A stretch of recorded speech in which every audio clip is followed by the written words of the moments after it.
Hello and welcome to a Board Deck and Dice Kickstarter preview. Today we are looking at Fire Tower. Let's have a look at how it plays. This is the setup for Fire Tower. Each player will choose a Fire Tower and take 5 Fire Tower cards and 1 bucket card. The bucket card can be used at any time on top of your normal go, and it lets you put out 3 fires as long as one of them is in your tower. Should you want a bit more chaos in the game, you will then shuffle in the Firestorm card into the deck. Whenever that Firestorm card comes out, it basically breaks loose the fire. What will happen is you'll determine the wind, you'll place fire gems at every direction.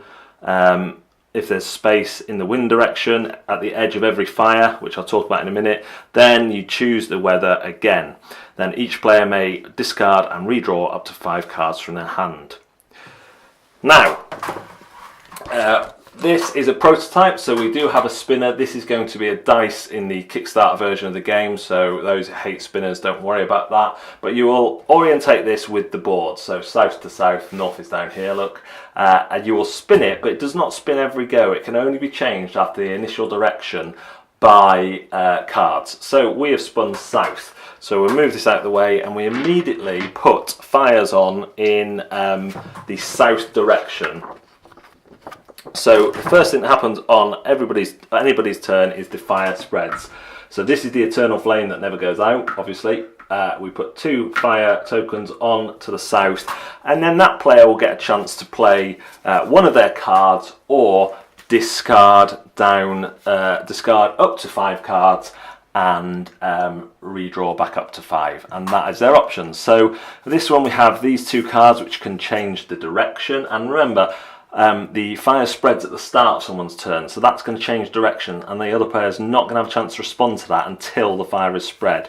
You have purple cards which allow you to put fire breaks on. Now these fire break tokens cannot be fire cannot go past them, so if there's one there and the fire was still going south, you don't just jump over it unless you have a card that lets you do so. But this one would carry on, but then if it changed direction this way you wouldn't be able to put one there, so they're quite useful. However, when you put these on, you follow the pattern on the card. Let me just get that up in your grill so you can see. So we put 2 with a gap between them. With that one. With this one we can remove or place one. So we follow that pattern, but any more that we want to put on have to be diagonally and not adjacent to that, and that stops you doing a real kind of solid line of blocking in front of your fire tower. Blue ones generally let you put some fire out in that shape, and then we have, if I can find one, let's turn the board over, red or orange ones which let you place fires out in various different directions. So for example, you get to put a line of 3 given the rules on there. When a fire token reaches a corner spot of a fire tower, down here, here, or up in the top 2 corners, that person is out, and this direction, if a direction is not shared by 2 players anymore, the wind will no longer blow in that direction. So if this player goes out and this player goes out, east is not shared by 2 players, so the wind will no longer go in east direction, and every time you roll or spin it you will change the direction. That is how to play Fire Tower. So Fire Tower is quite a fun take that style game that plays quickly, and although you can have tactics, there's obviously luck involved in terms of the draws of the card, you roll of the dice to determine wind, but it is really fun. Trying to work out where best to play the fire tokens, when to use your cards that give you explosions, when to ditch all your cards and get some new ones.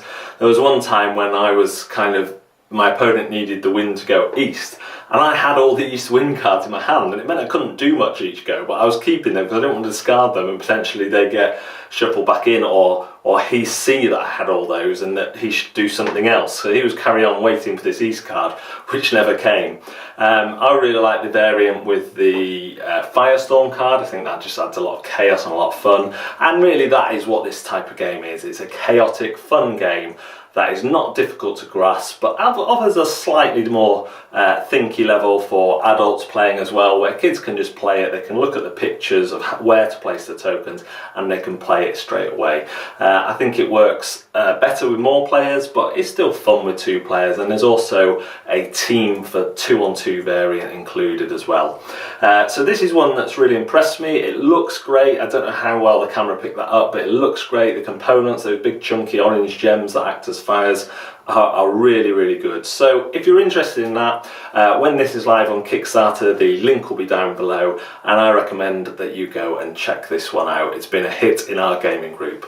Thanks very much for watching Board Deck and Dice. We will see you next time.